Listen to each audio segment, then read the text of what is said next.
Hello everyone, hope you always be in a happy feeling and have a great time. I'm Hilya, currently a master degree student in Indraprasta University.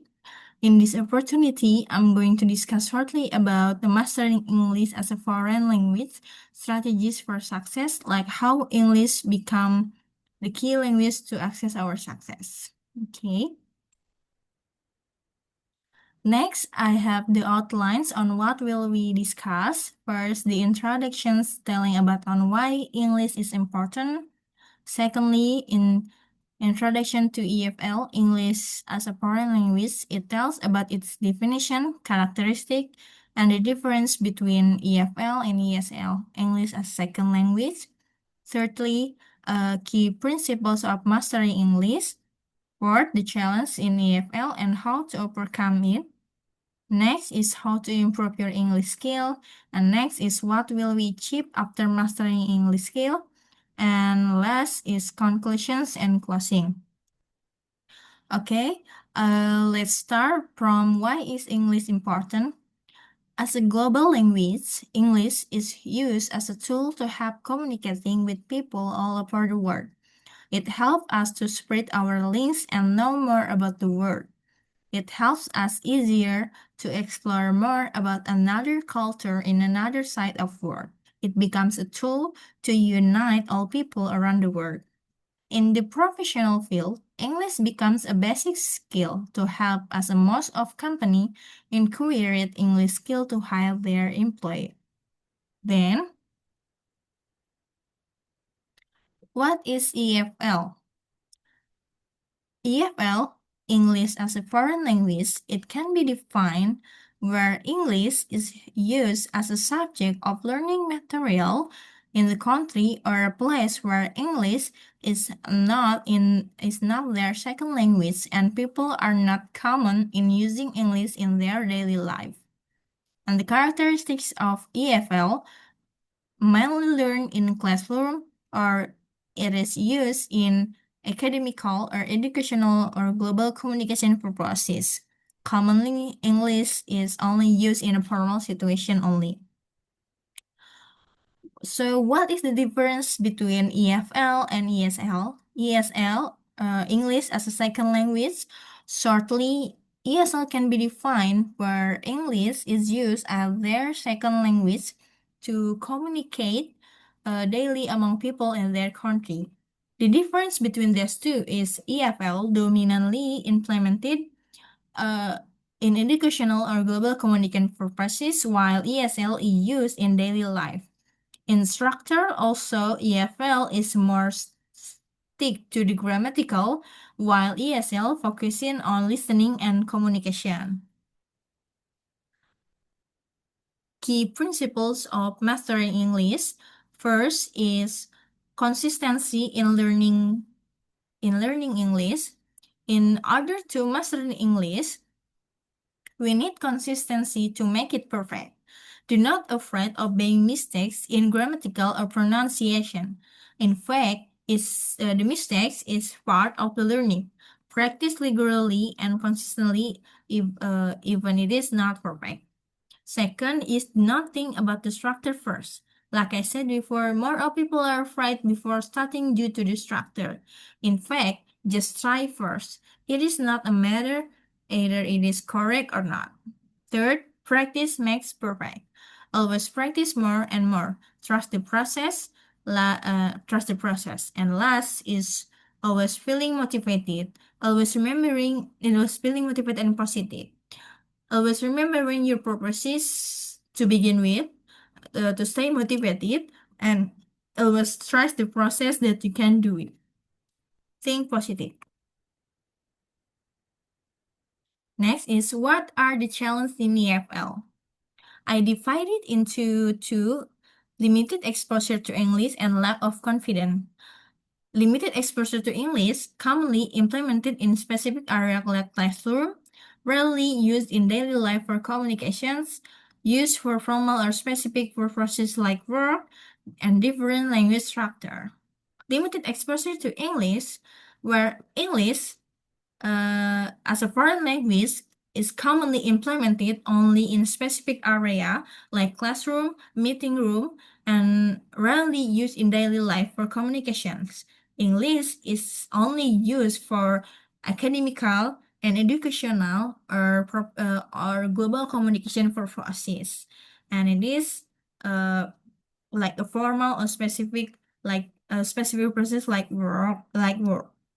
And also, English as a foreign language quite difficult because it has sometimes a different structure with the main language. For example, in Korea, where the structure for the sentence is subject, the object first, then last is a verb, while English is subject, verb, and object. That's the different structure, right?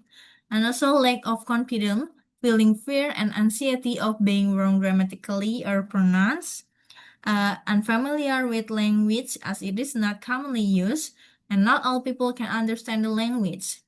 Uh, like I said in the first segment, most of people are feeling afraid to make a mistake grammatically or pronunciations. But it is not a matter while it is correct or not. The first matter is you need to be confident first and try to speak or even write in English.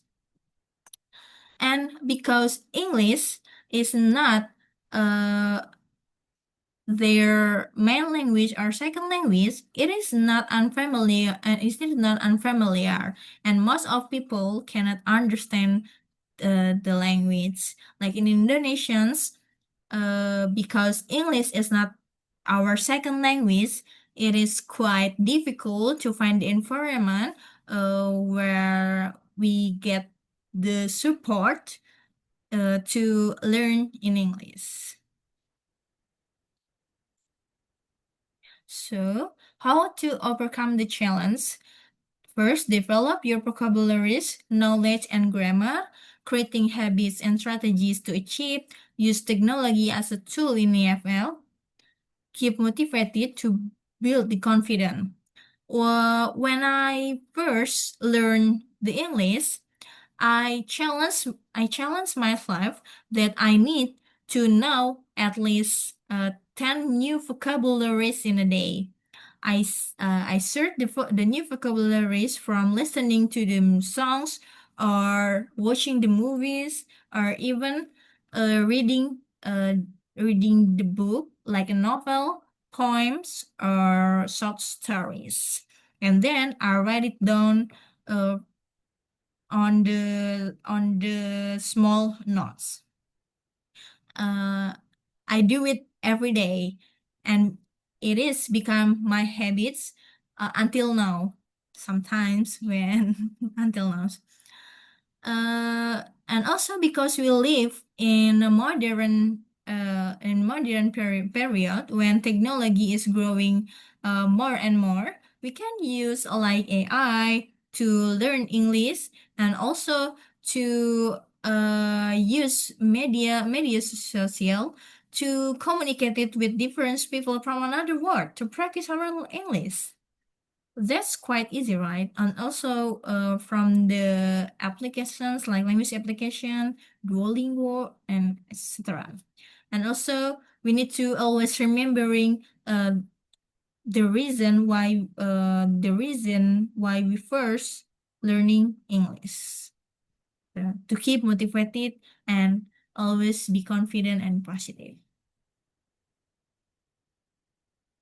How to improve English skill? From listening, always watching movies, listening to English songs, and speaking, self-talk using English, seeking for a friend to practice. Honestly, until now, I sometimes self-talk using English, and also reading text in English like news, novel, or essays, writing, journaling your daily life, writing a simple and short text. Because I like to write, I sometimes write poems in English. You can see writing in my Instagram account.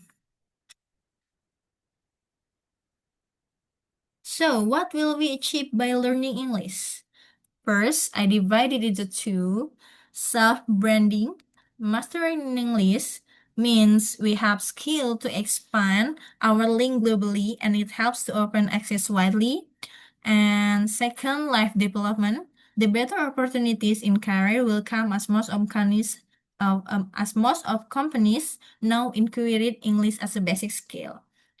For your example or reference, I currently work as the customer service in Germany company, and English is a basic skill there because most of the time I use English to communicate with the central company in Germany. And because of English, I feel like I have more opportunities to gain my career and the companies because the company most of the companies uh, hire the employee speak who can speak and write in English because email email or even the documents mostly in English, so you can spread your wings with English. So finally, we come to the conclusions. As a nation where English is not main language here, EFL helps to improve and develop our life level. English is like the key to access widely into global, like a philosopher named Ludwig Wittgenstein said. The limits of my language mean the limits of my world. Honestly, this statement become my motivations to learn English because I think because English is a global language that means I can explore my word more. So thank you for your attentions, and hopefully these short explanations can be helpful to you all. Break the leg and goodbye. See you.